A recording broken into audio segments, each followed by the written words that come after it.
Going to do a 50% D-Lemonene as well as a 50% pure tung oil.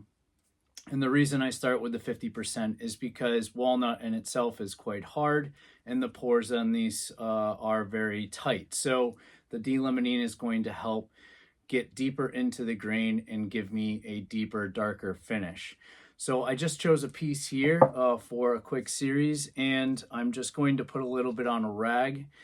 Before I got started on this, all I did was hit it with 220, maybe a little bit higher sand grit if you're looking for a smoother finish, but that's really about all I had to do.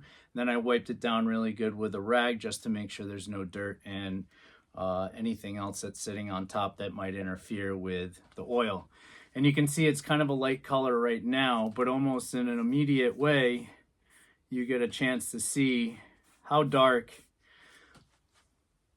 the grain actually sticks out and how much this actually saturates into the pores really on the first application. And why I really like tung oil is because it's very much like a stain, but at the same time, it just has such a nice finish, especially when you're going to put it on something like a piece of walnut.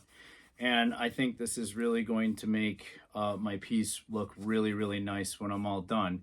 And so just with a very quick application, I'm going to lay it on kind of heavy for right now.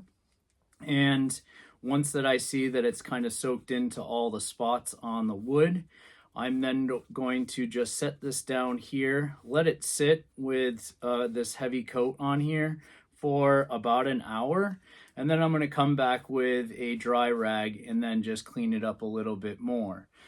And the thing is when you're in kind of a cooler environment and it's not so hot and warm, the tung oil does take a little bit of time to finish. And so you probably don't want to go back and add another coat right on top. You really want the ability to take that first finish and anything that's residual off before you go ahead and reapply again. But I'm going to let this sit for about 12 hours, and I'm going to do this again probably with another 50-50 mix, and then I'll start subsequently finishing this off with more and more of the tung oil until I get to the finish that I like. So I hope you like this video, and if you'd like to see some more detail about how I'm doing this, please go to my other channel and subscribe. Thank you.